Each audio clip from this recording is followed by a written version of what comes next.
और फिर जो फिल्म हम देख रहे होंगे एज एन ऑडियंस, और बाद में जब वो कनेक्ट करेगा कि ये तो गुरुदत्त की कोई फिल्म है। अब प्रॉब्लम ये थी कि आधे घंटे में ऑलमोस्ट उनका 30-40 साल दिखाने थे। एक स्टोरी लिखी थी जो कि देहरादून में शूट करने वाले थे हम। उस टाइम कोरोना हो गया था, तो लास्ट में एक लाइन है ना ऐसा कि रोकना था उसे जीनत को, जब वो सूत्रधार बनकर ये कहानी था बोला। दूसरे, क्योंकि और कुछ मुझे काम आता नहीं है, इसकी वजह से बहुत कुछ झेला भी है।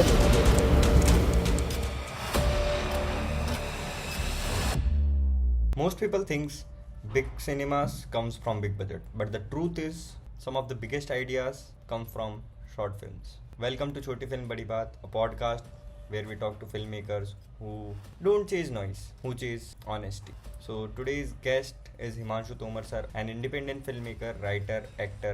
He didn't come from film school background. He studied political science and economics, but somewhere along the way he chose storytelling as his language. In today's episode, we talk about the mindset it takes to start from zero, the reality of Indian filmmaking, and how staying honest to your story matters more than chasing trends. If you are a filmmaker, creator, or someone who believes stories can change the perspectives, this episode is for you. Watch till the end. Let's begin with the podcast. Welcome to the show, sir. How are you feeling today? बढ़िया बढ़िया। Sir आप आप बताइए। मैं भी बढ़िया हूँ sir. आप अगर खुद को इंट्रोड्यूस कर दें ऑडियंस। मेरा नाम हिमांशु है। मैं सहारनपुर उत्तर प्रदेश से हूँ। अभी फिल्म मेकर बनने की कोशिश कर रहा हूँ, रास्ते में हूँ। कुछ फिल्में बनाई हैं और बहुत सारी बनाने की इच्छाएं रखता हूँ। तो पहला क्वेश्चन ये था कि if you had to describe your journey so far, कि अभी तक आप जहां तक पहुंचे हो। अभी तो पहुंच ही रहे हैं। वन वर्ड में कहें तो अभी चल रहा है, सही इन है, सही। प्रोग्रेस। सही है, सही है। जी। सो सर, मतलब जैसे हमारी बात भी हो रही थी पहले, तो आपको राइटिंग ज्यादा पसंद है, लिखना ज्यादा पसंद है? उसके बारे में आप क्या बताना चाहेंगे कि कैसे एक इंडी फिल्म मेकर जो स्टार्ट कर रहा है, इनिशियल जर्नी उसकी, तो वो राइटिंग को कैसे इम्प्रूव कर सकता है और कैसे नैरेटिव को ज्यादा देख सकता है? मेरे को करना तो डायरेक्शन ही था भाई, मतलब ओवरऑल फिल्म ही बनानी थी। अभी हम्म। उसमें डायरेक्शन बोल के बोल लो या कैसे भी, जो कहानियां थी वो बतानी थी स्क्रीन के मीडियम के थ्रू। अभी क्या है कि अगर आप नए हो और आप अपनी फिल्म बनाना चाहते हो, जी। तो ऐसे कोई नए डायरेक्टर को तो काम करने के लिए नहीं देता है। तो इसलिए मैंने उसी पर्पज से सोचा था कि अगर मैं राइटिंग सीखूं जी। और अपनी कहानियां एटलीस्ट राइटिंग के मीडियम से तो पहले एक्सप्रेस करना शुरू करूं, तो ये रहेगा कि अगर अच्छे से लिख पाया तो एटलीस्ट नेगोशिएट भी कर सकता हूँ कि भाई डायरेक्ट करने को भी मुझे मिल जाए काम। तो इसीलिए राइटिंग सीखना शुरू किया था, राइटिंग करना शुरू किया था। फिर धीरे धीरे इंटरेस्ट मतलब ऐसा बढ़ता रहा कि राइटिंग की तरफ ही रुझान मतलब ऐसा ज्यादा हो गया। तो सबसे पहले तो भाई स्क्रीन प्लेस पढ़ना शुरू करो, और अगर हो सके तो जिन फिल्मों को ऑलरेडी पसंद करते हो आप, उनके स्क्रीन प्लेस पढ़ो। फिर हम्म। ये डिफरेंस देखो कि भाई वो लिखा कैसा गया था और वो स्क्रीन पे कैसे आया। और अगर कुछ स्टोरीज के फर्स्ट ड्राफ्ट या फिर सेकंड ड्राफ्ट इस तरीके से भी अवेलेबल रहते हैं, तो ऑनलाइन मिल जाते हैं कि भाई एक कहानी जब शुरू में लिखी गई थी फर्स्ट ड्राफ्ट में, फिर वो finally second draft third draft तक कैसे पहुंची, क्या उसमें चेंजेस किए और क्यों वो किए होंगे। बिल्कुल। ये सब गैस वर्क जब होता है।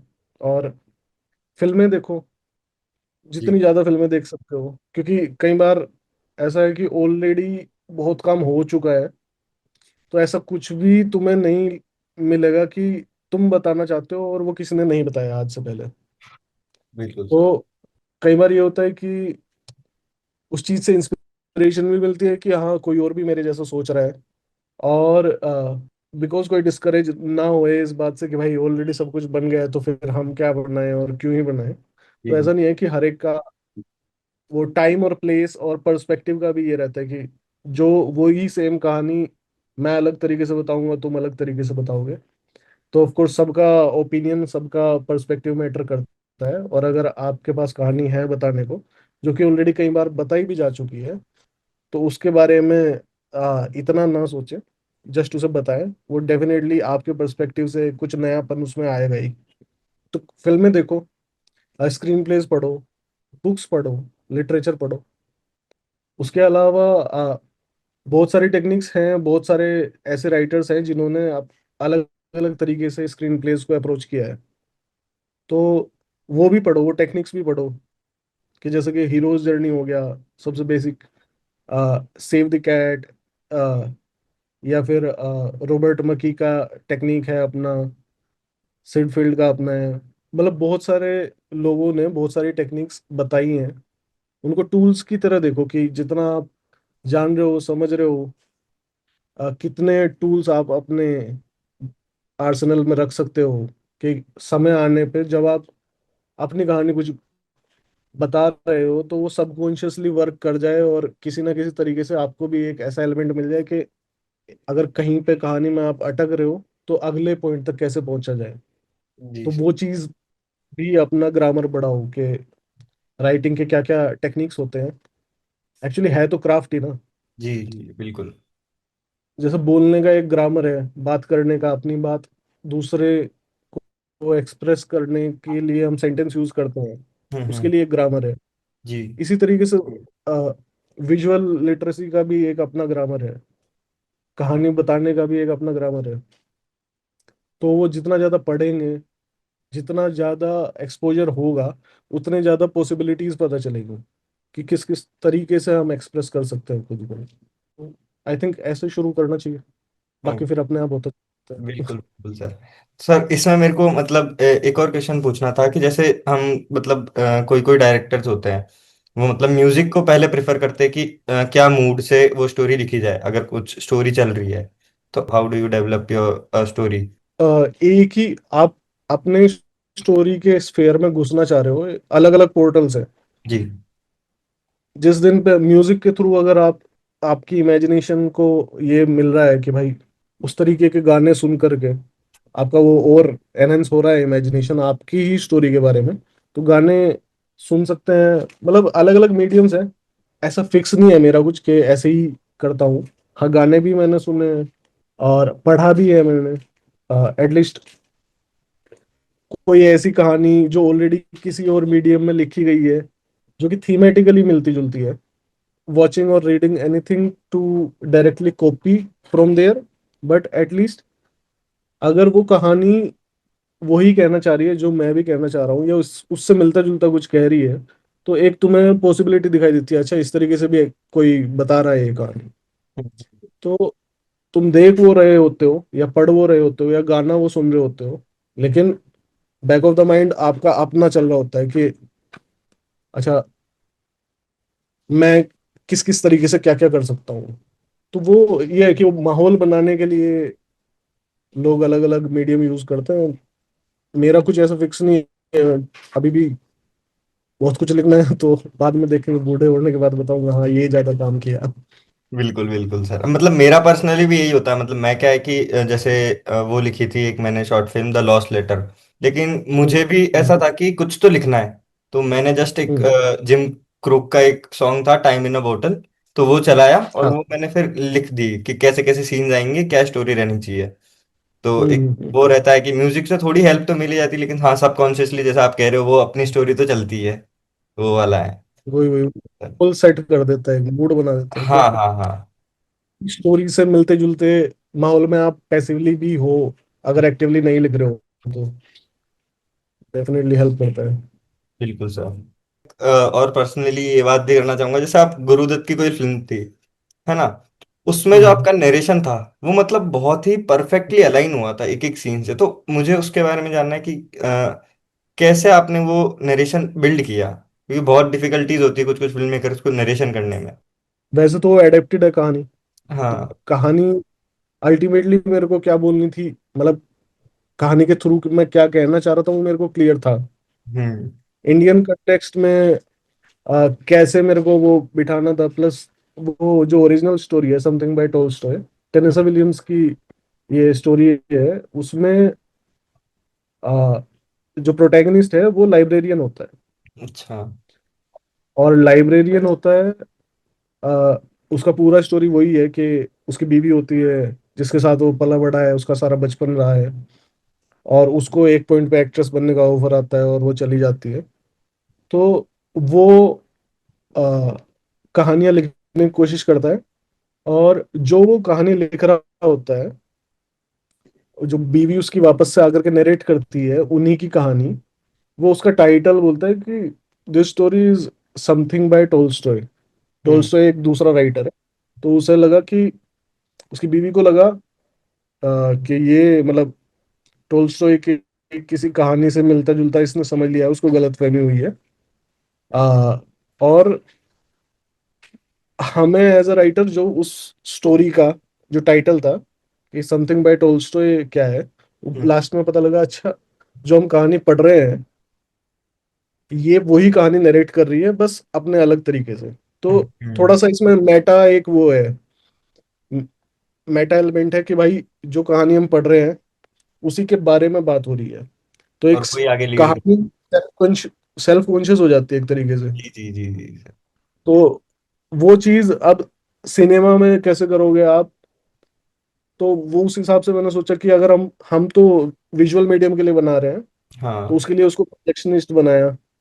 और फिर जो फिल्म हम देख रहे होंगे एज एन ऑडियंस, और बाद में जब वो कनेक्ट करेगा कि ये तो गुरुदत्त की कोई फिल्म है, हाँ तो किसी को लगेगा कि गुरुदत्त की कोई फिल्म की बात चल रही है। ऑडियंस को समझ में आएगा अच्छा ये इसी फिल्म की बात हो रही है जो हम देख रहे हैं, ऐसा। हाँ और वही चीज से उसका जो इल्यूजन है वो ब्रेक होता है प्रोटैगनिस्ट का हमारे लास्ट में, जब वो अपने मुंह से बोल देते हैं। नरेशन इस तरीके से था कि कहानी मुझे क्लियर थी, सीन्स मुझे पता थे कि ये सीन्स होने हैं। अब प्रॉब्लम ये थी कि आधे घंटे में ऑलमोस्ट उनका 30-40 साल दिखाने थे। हम्म तो कुछ ना कुछ एलिमेंट चाहिए था कि अगर आधे घंटे में वो कहानी बता रहे हैं और हम स्पेसिफिक सीन्स चूज कर रहे हैं तो उसको कैसे कनेक्ट किया जाए। तो उसके लिए नरेशन इजीएस्ट वे है, लेकिन नरेशन को भी और इंटरेस्टिंग कैसे बना सकते हैं कि डायरेक्टली सीधा सीधा ना बोल करके अगर हम जो प्रोटैगनिस्ट है उसके पर्सपेक्टिव से वो पूरी कहानी बताएं जो कि चल रही है, जो कि बाद में उससे कनेक्ट भी हो जाता है कि वो लास्ट में एक लाइन है ना ऐसा कि आ, रोकना था उसे जीनत को जब वो सूत्रधार बनकर ये कहानी था बोल रहा। हाँ। तो मैं कैरेक्टर के माइंडसेट में गया हम्म। कि कैरेक्टर ही अगर अपना एक अलग आइडेंटिटी क्रिएट कर देता है कि मैं प्रोजेक्शनिस्ट हूँ इस रूम में और मैंने ये कहानी देखी है, और फिर वो लास्ट में अवेयर हो रहा है कि मैं प्रोजेक्शनिस्ट नहीं हूँ, ये मैं ही हूँ, मेरी कहानी है। तो वो पर्सपेक्टिव जैसे ही दिया उसे, तो कहानी बताने का एक नया तरीका मिल गया। मतलब मैं एज अ फिल्म मेकर अगर ऑब्जेक्टिवली कहानी बताता तो मैं सिंपल तरीके से बताता, ऑब्जेक्टिवली बताता। पर वो प्रोजेक्शनिस्ट का अपना एक ओपिनियन था, वो पूरी कहानी के बारे में अपना एक सोचना था, जो इवेंट्स हुए उसके बारे में कि वो आ जाता है ना कि यार ऐसा नहीं करना चाहिए था, या फिर उसे रोक लेना चाहिए था। तो ये जो पर्सनल टच आ गया उसका, क्योंकि उसके पास ओपिनियन है बोलने के लिए, तो जी। वो नरेशन और इंटरेस्टिंग होगी। और वो सबकॉन्शियसली मतलब ऑडियंस को मतलब इंगेज करता रहा ऐसा। हाँ, तो लिखा था मैंने एक ही गो में। एक दिन मैंने डिसाइड किया कि आज मैं नरेशन पे काम करूंगा।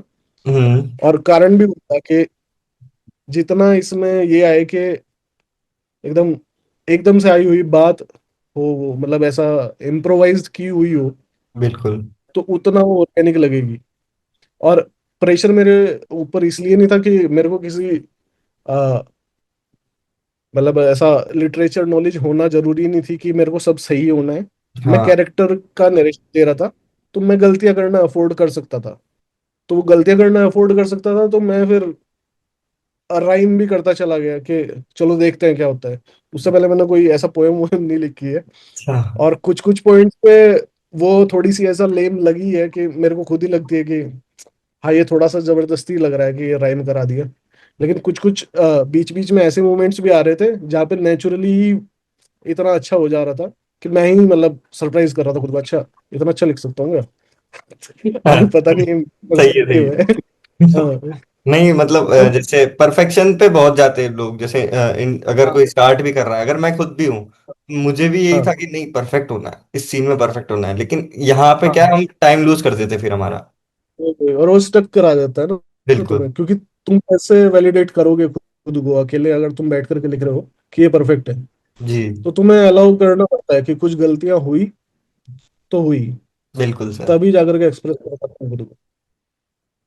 तो सर ये जो फिल्म्स बनाई गुरुदत्त की, कोई फिल्म चश्मा, तो इनके कुछ मूवमेंट्स या कुछ डिफिकल्ट मूवमेंट जहाँ पे आपका क्रिएटिव ब्लॉक आया हो कि यार इस सीन के आगे तो नहीं लिख पा रहा हूँ, तो क्या ये कभी हम्म। क्रिएटिव ब्लॉक आपको फील हुआ है?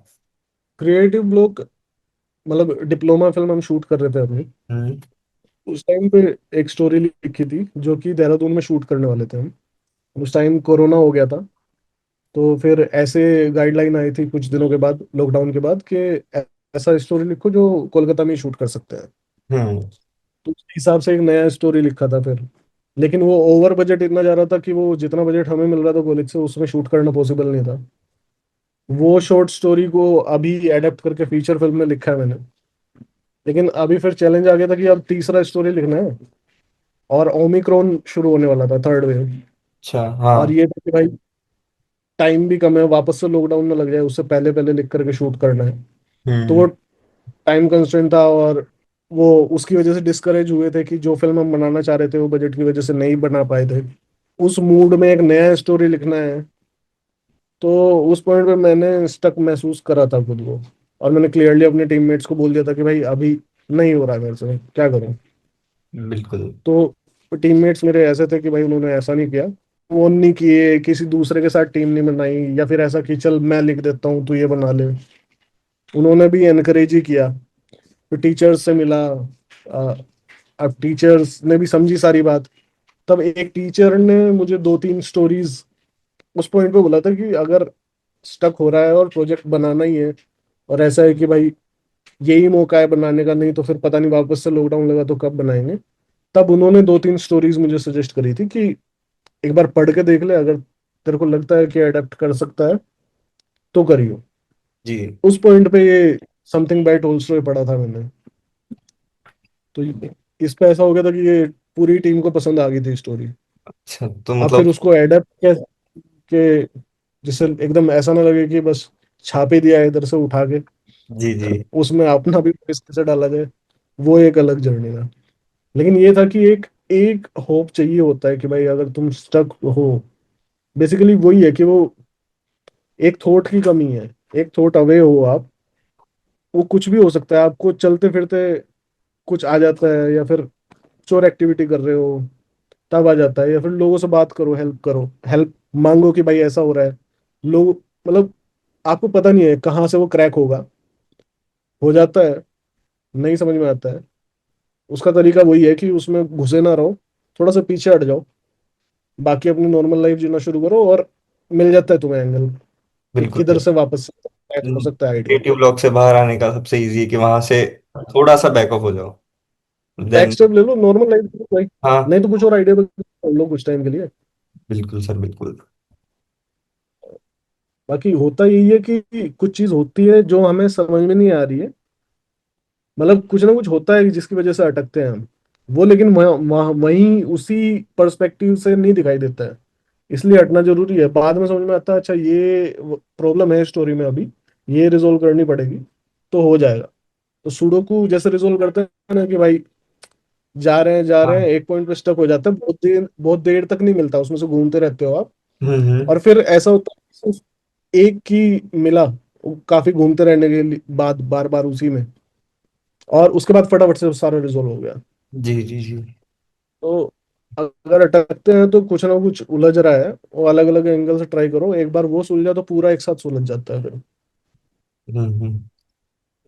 सर मेरा नेक्स्ट क्वेश्चन ये था आपसे कि आपको फिल्म डायरेक्ट करनी थी, जैसे आपकी फर्स्ट फिल्म थी, तो आपने उसको कैसे हम्म। डायरेक्ट किया, कहाँ से टीम बिल्ड करी, कैसे उसको मतलब पोस्ट प्रोडक्शन के बाद एक स्क्रीन पे दिखाया, मतलब अगर as a indie film maker, independent film maker कोई अपनी फिल्म बनाना चाहता है, तो वो कैसे सब करे, आपने कैसे किया था? पहली फिल्म तो मैं किसी को दिखाता भी नहीं हूँ, छिपा कर रखी हुई है मैंने। But still. तो हाँ, तो पहली फिल्म तो वो छोड़ दो कि कैसी बनेगी, क्या हम्म। निकल करके आए। पर्पस ये था कि भाई पहले बनानी है। हम्म।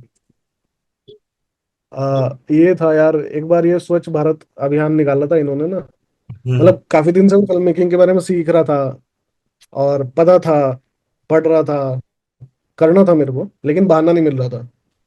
तो मम्मी का फोन आया कि भाई ऐसा ऐसा करके स्वच्छ भारत अभियान के ऊपर फिल्म बनानी है, तो देख ले, तू बना के देख ले। तो मेरे को एक ये मिल गया, बहाना मिल गया कि चलो करते हैं कुछ। तो उस पॉइंट पे बाकी मेरे जो सारे दोस्त थे जिनके साथ मैं रहता था दिल्ली में, तो वो कोई भी फिल्म मेकिंग का उनसे दूर दूर तक कोई वो नहीं था, नाता नहीं था। लेकिन फिर भी मैंने ऐसा इच्छा जताई। अच्छा, मैंने कॉलेज का जो अपना फिल्म सोसाइटी था, डीयू में मैं पढ़ता था, तो हम्म। उधर उन लोगों को प्रपोजल रखा था कि भाई इस तरीके का कुछ फिल्म बनाते हैं। और मैंने नया नया फिल्म मेकिंग सोसाइटी ज्वाइन किया था उधर। अच्छा, मेरी इंग्लिश इंग्लिश भी थोड़ी ऐसी है, तो ऐसा मैं इंप्रेशन जमा नहीं पाता कि काफी इंटेलेक्चुअल हूँ मैं। तो उनके सामने ऐसा प्रपोजल रखा, उन्होंने कहा हाँ ठीक है बनाते हैं। लेकिन कोई भी ऐसा सीरियस नहीं हुआ कि हाँ चलो करते हैं। हम्म। जहां से हमारे ये आने थे, एक मतलब एक जन था जहां से इक्विपमेंट वगैरह आने थे, उसने लास्ट मोमेंट पे मना कर दिया। और बाकी लोगों ने भी इतना केयर करा नहीं, तो मैं उस दिन गुस्से में फ्लैट पे वापस आया अपने। और जो मेरे बाकी दोस्त थे जिनका फिल्म मेकिंग से लेना देना नहीं था, उन्होंने पूछा क्या हो गया भाई ये वो। तो उन्होंने बताया, मैंने उस दिन थोड़ा बच्चे की तरह बिहेव किया मैंने, गुस्से में गालियां वालियां भी दी। तो उन्होंने बोला कि तू टेंशन ना ले, हम बनवाते हैं, बता क्या करना है तू, तू बस जो जो वो बोलेगा वो हम करेंगे। तो फिर उन दोस्तों के साथ ही मिल करके जो है कैमरा वैमरा हायर करके फिल्म बनाई थी एक, जो कि अभी दिखाने लायक नहीं है, लेकिन वो फिल्म कंप्लीट करने के बाद और उस प्रोसेस से गुजरने के बाद, और जो एक बॉन्ड बना था हमारा कि वो फिल्म बनाते हुए जैसे हम एक मिशन पे थे, और वो फाइनली उसका कुछ निकल करके आया था, उस टाइम पे तो हमें बहुत बढ़िया लगी थी वो फिल्म।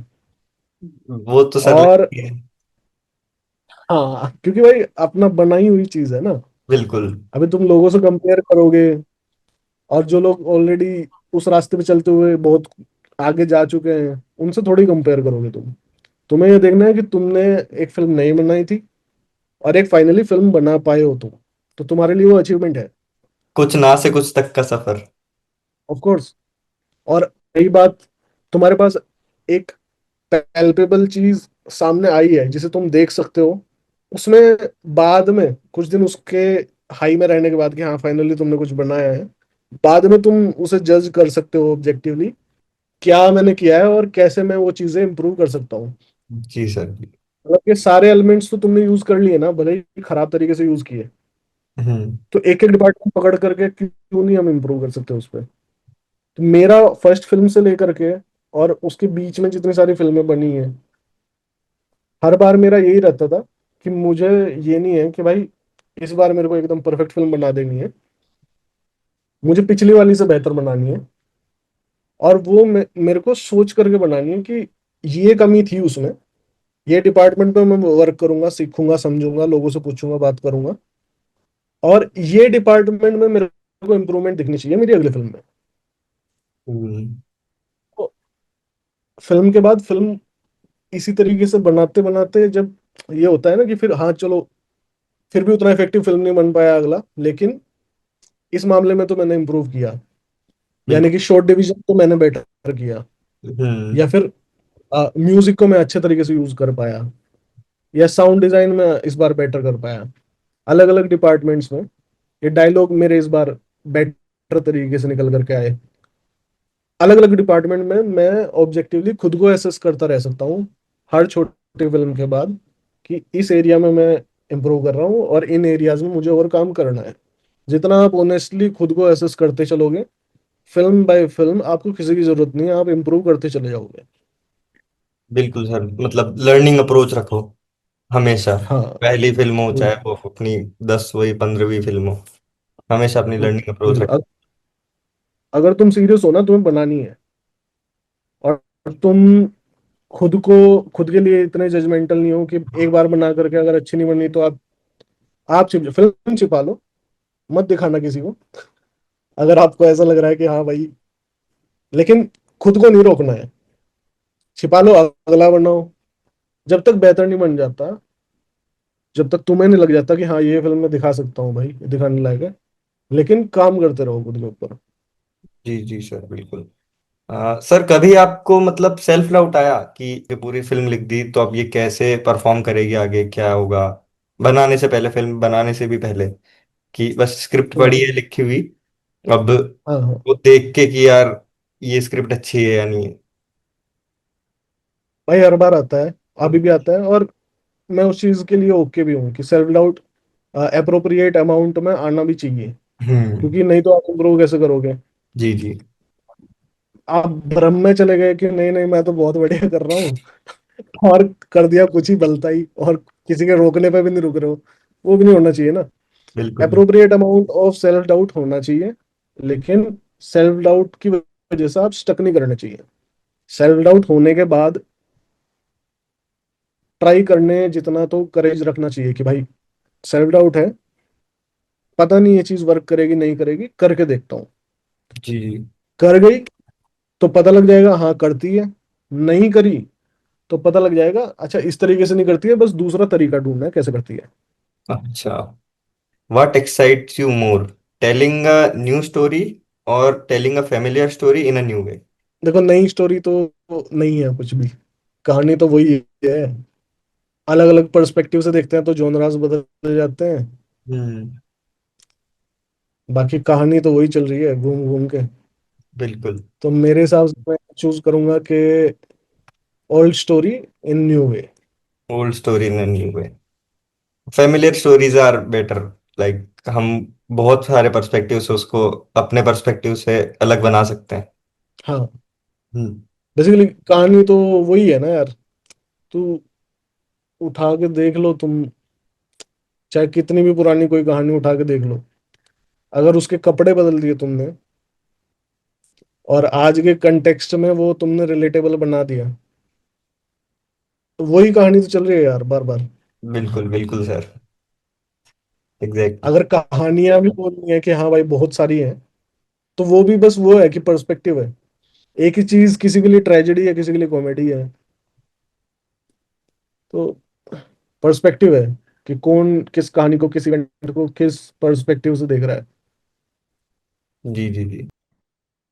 2022 से मेरे पास, मतलब ये था, मैंने अपना फर्स्ट फीचर फिल्म ये स्क्रीन प्ले लिख लिया था। हम्म।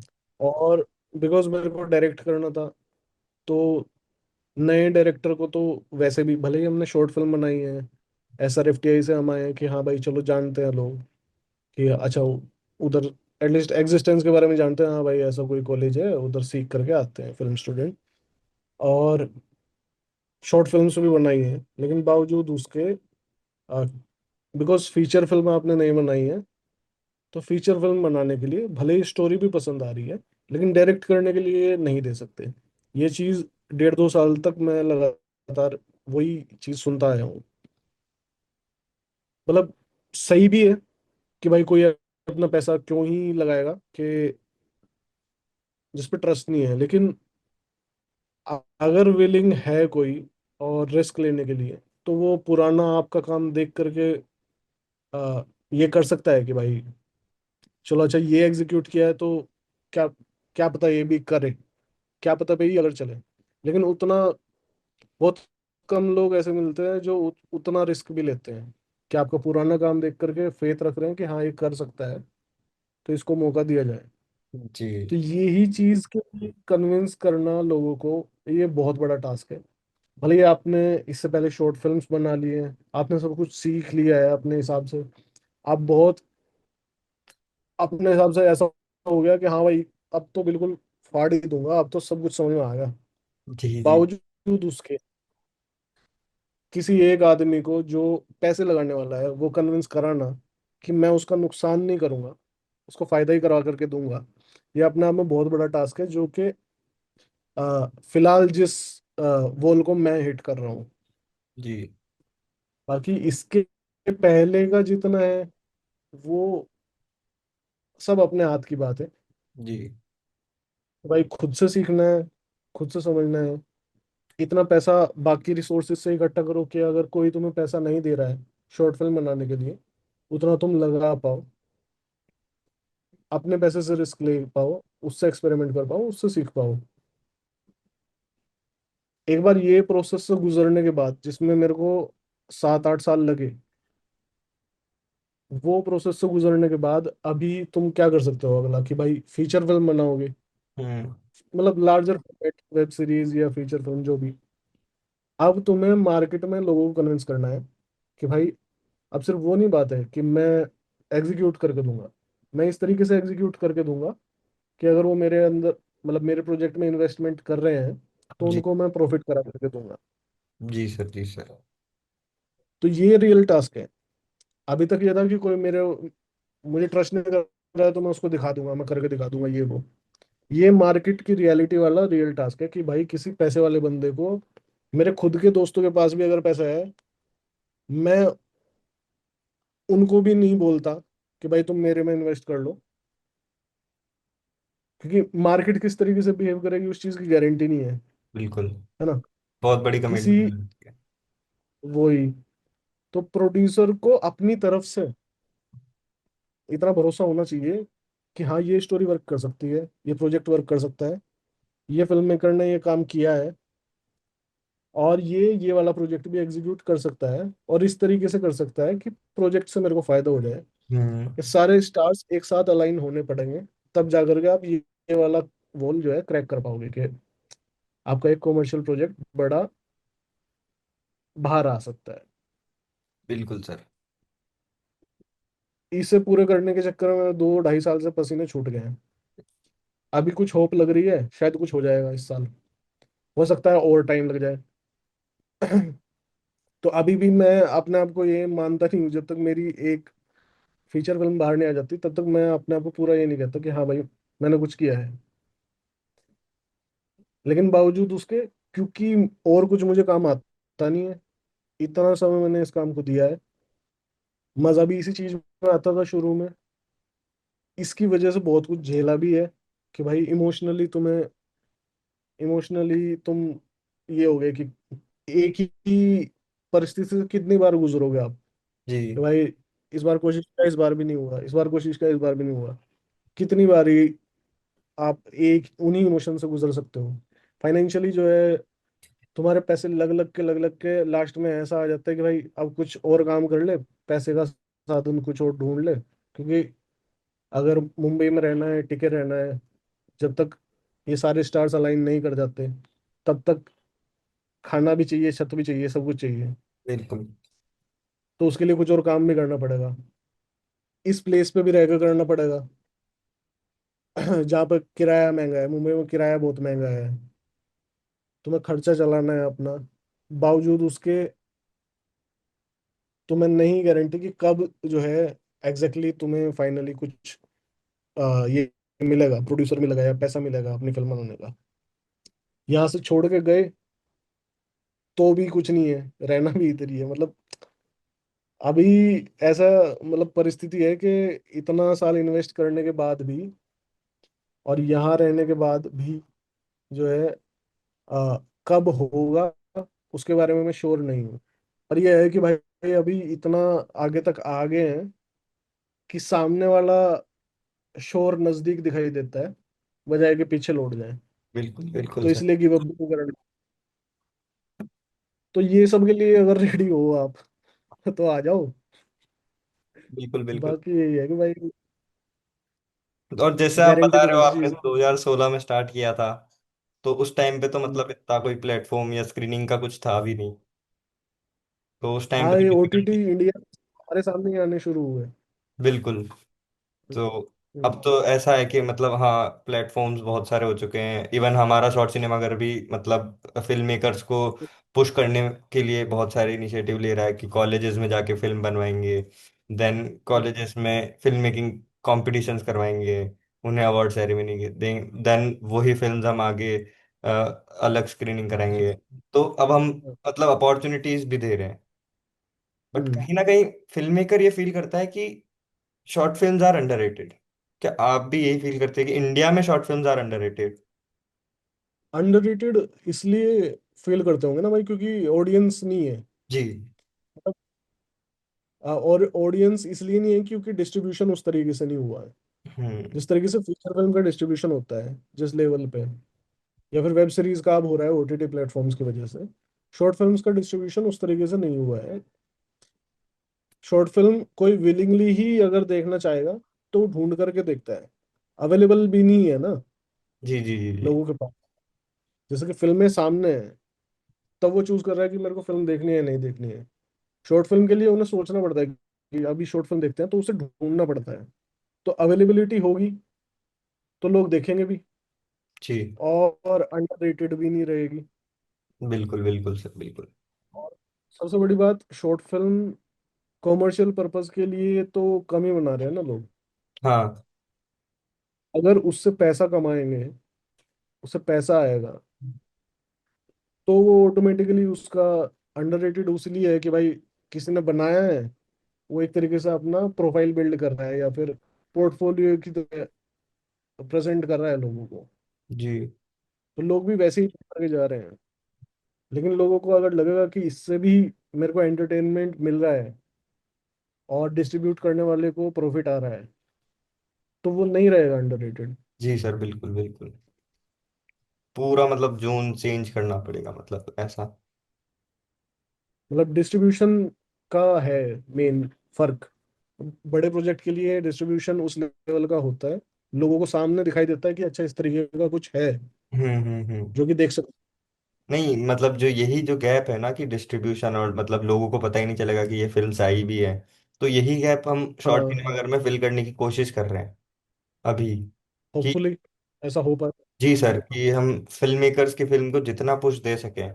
तो अभी हमारा जैसे हम्म। पोलैंड में एक फेस्टिवल होने वाला, तो हम वहाँ भी हम हम्म। देख रहे हैं कि जिस कॉलेज में हम जाएंगे वहाँ का जो बेस्ट फिल्म मेकर होगा, जिसने बेस्ट फिल्म बनाई होगी, हम्म। तो उसकी जो फिल्म होगी उसको हम पोलैंड में स्क्रीन करवाएंगे। तो ये बहुत सारे प्लान हमने सोच रखे, होपफुली अब ये अलाइन हो जाए। ऐसा तो यही गैप फिल करने हम्म। की हमने शॉर्ट सिनेमाघर में कोशिश करी है सर। बढ़िया बढ़िया। जी। करो भाई, हमारे लिए तो कुछ करो। जी सर। बिल्कुल बिल्कुल। सो सर, आज का मतलब ऑलमोस्ट लास्ट क्वेश्चन।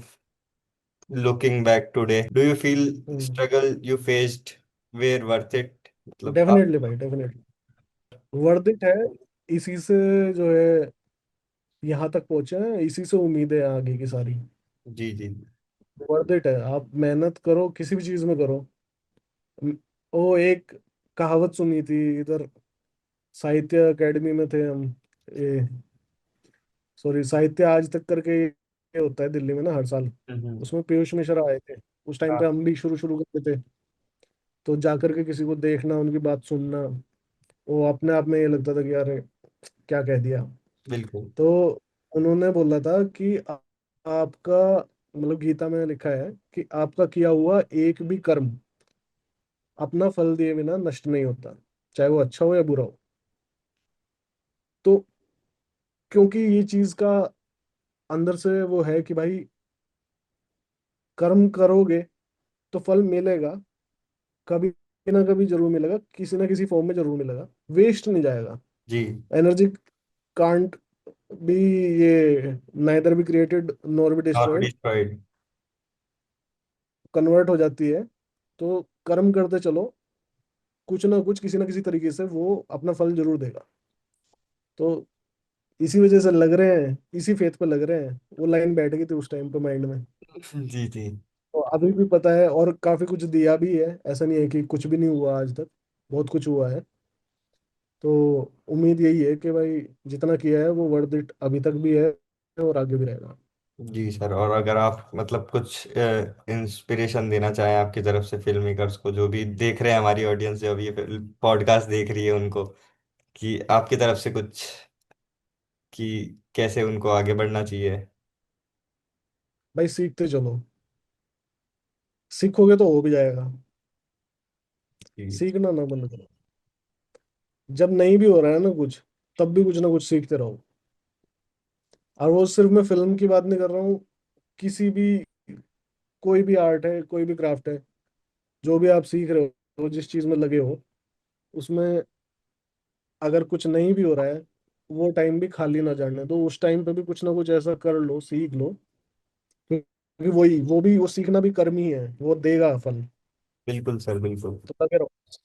तो मतलब लर्निंग अप्रोच रखनी चाहिए, मतलब हमेशा ही, चाहे कोई सी भी फील्ड वही, हो। अगर अगर डिसाइड कर लिया है, पहले तो डिसाइड करो कि करना क्या है। जी। और एक बार डिसाइड कर लिया कि यही करना है, हम्म। तो बस फिर लग जाओ उसमें, भूल जाओ सब कुछ। बिल्कुल बिल्कुल सर। पीछे मुड़ के नहीं देखना फिर। नहीं, पीछे मुड़ के देखते रहो। अच्छा, गलतियां सुधारते लेकिन रहो। हाँ, आगे चलते रहो। आगे चलते रहो, बिल्कुल बिल्कुल। So thank you so much sir for joining today. It ठीक है भाई, it thank you was very a much. Pleasure to us कि आपने ज्वाइन किया, और हमारे जो फिल्म मेकर्स है, इमर्जिंग इंडी फिल्म मेकर्स है, उनको inspiration the. So I hope कि आप जो भी देख रहे हो, ऑडियंस जो भी ये पॉडकास्ट देख रही है, वो कुछ सीख के ही जाएंगे यहाँ से, और आगे अपनी लाइफ में अच्छी अच्छी फिल्म्स बनाएंगे या अच्छे अच्छे क्राफ्ट डिजाइन करेंगे। तो thank you so much. Thank you भाई।